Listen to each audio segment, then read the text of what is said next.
April 1, 2026, 6:35 p.m. Eastern, Kennedy Space Center, Florida. The ground shakes, flames erupt, 8.8 million pounds of thrust ignite, and for the first time in over 50 years, humans leave Earth, heading back to the moon. What's up, everyone? If you're watching this, you just witnessed something incredible. After more than half a century, we're going back. And today, we're breaking down everything you need to know about Artemis II, the mission, the crew, the insane technology, and why this is just the beginning. Hit that subscribe button because this is history unfolding right now. Let's dive in. What is Artemis II? Narrator. Okay, so what exactly is Artemis II? Picture this. Right now, 4 astronauts are hurtling through space at 25,000 miles per hour in a spacecraft called Orion. They're on a 10-day road trip to the moon. But here's the thing, they're not landing. Not yet. This is a test run. A dress rehearsal. Think of it like taking a Tesla for a test drive, except the car is a spacecraft and the test track is nearly 700,000 miles of deep space. Show crew photos with graphics. Let me introduce you to the crew, these 4 absolute legends. Commander Reid Wiseman, former Navy test pilot, veteran astronaut, and the guy in charge of this whole operation. Pilot Victor Glover making history right now as the first black astronaut to travel beyond low Earth orbit. Let that sink in. Mission Specialist Christina Koch, the first woman to venture this far into space. She already held the record for the longest single spaceflight by a woman. Now, she's going to the moon. Mission Specialist Jeremy Hansen from Canada, representing our neighbors to the north, and becoming the first non-American to fly this far from Earth. 4 people, 4 barrier breakers, 1 incredible journey. Show SLS rocket assembly footage. Now let's talk about the rocket. The Space Launch System, or SLS. This beast is the most powerful rocket NASA has ever built. How powerful? It's 322 feet tall. That's taller than the Statue of Liberty. It generates 8.8 million pounds of thrust at liftoff. To put that in perspective, that's like strapping 25 fully loaded Boeing 747 jets together and firing them all at once. Show Orion spacecraft graphics. And their spacecraft, the Orion capsule, named Integrity by the crew. This thing is their home, their life support, and their shield against the hostile environment of deep space. It's got solar panels that span 63 feet, when deployed, a heat shield that can withstand temperatures of 5,000 degrees Fahrenheit, and enough supplies to keep 4 humans alive for 21 days if needed. This is cutting-edge technology meeting raw power. And it's already in space. Narrator. Alright, I know what you're thinking. We went to the moon in 1969. Why are we doing this again? Great question. Here's the answer. Show Apollo footage. The Apollo program was about proving it could be done. It was about beating the Soviets in the space race. It was incredible, historic, and absolutely legendary. But Artemis is different. We're not just going back to the moon. We're going to the moon to stay. Graphics showing lunar base concept. Think about it. Science. The moon is like a time capsule of our solar system's history. Those permanently shadowed craters, they might contain water ice, frozen for billions of years. That's not just scientifically incredible, that water could be turned into drinking water, oxygen to breathe, and even rocket fuel.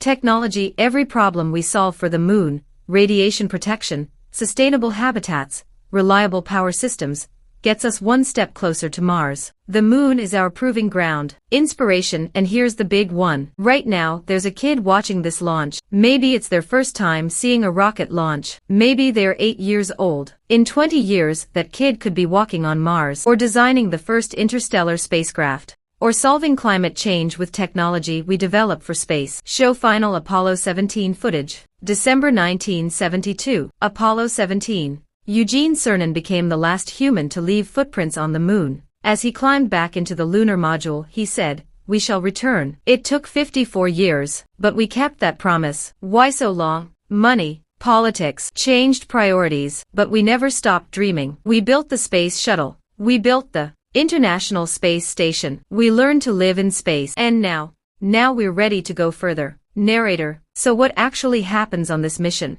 Let me walk you through the 10 most intense days of these astronauts' lives. Day 1 launch day, 6:35 p.m. The SLS roars to life. In just over 8 minutes, the crew goes from sitting on a launch pad in Florida to traveling at 17,500 miles per hour in high Earth orbit. After separating from the rocket, Orion spent about 24 hours in this high orbit, actually higher than any astronauts have been since the Apollo days. Why? Systems, checks. They're testing everything. Life support, communications, navigation, propulsion. If anything's wrong, they find out now, not when they're halfway to the moon. Day 2, the big push. This is it. The translunar injection burn. The engine fires for several minutes, accelerating them to 25,000 miles per hour and sending them on a trajectory to the moon. At this point, they're committed. They're going to the moon whether they like it or not. Days 3 to 5 outbound. 3 days of coasting toward the moon. But they're not just sitting around eating freeze-dried ice cream. They're running experiments, testing manual controls, monitoring radiation levels,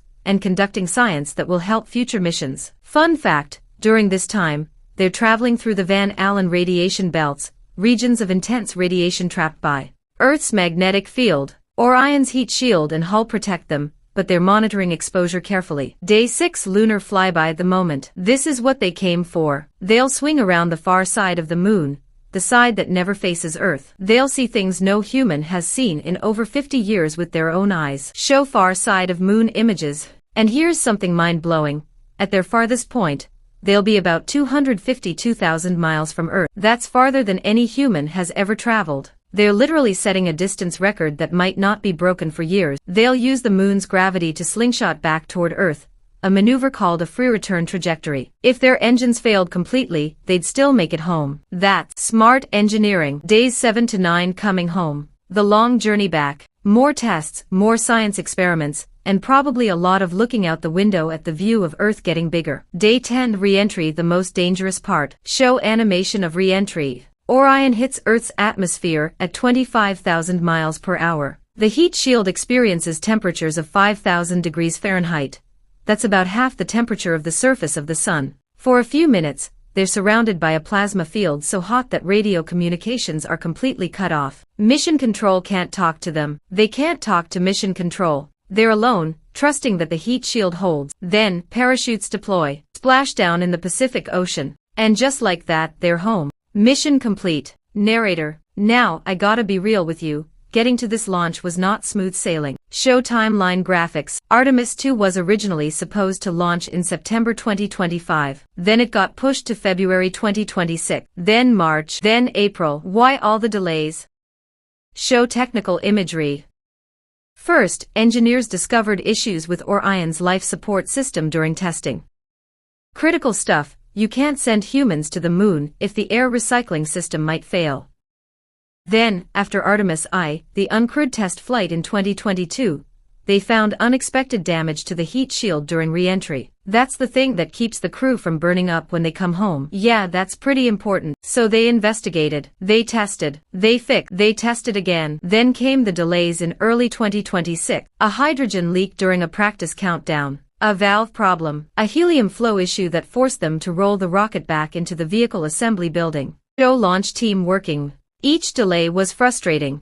But here's the thing, NASA doesn't cut corners. Not when human lives are on the line. They launch when it's ready, not when the schedule says so. And on April 1, 2026, everything was ready. For a few minutes, they're surrounded by a plasma field so hot that radio communications are completely cut off. Mission Control can't talk to them. They can't talk to Mission Control. They're alone, trusting that the heat shield holds. Then, parachutes deploy, splash down in the Pacific Ocean. And just like that, they're home. Mission complete. Narrator. Now, I gotta be real with you. Getting to this launch was not smooth sailing. Show timeline graphics. Artemis II was originally supposed to launch in September 2025. Then it got pushed to February 2026. Then March. Then April. Why all the delays? Show technical imagery. First, engineers discovered issues with Orion's life support system during testing. Critical stuff. You can't send humans to the moon if the air recycling system might fail. Then, after Artemis I, the uncrewed test flight in 2022,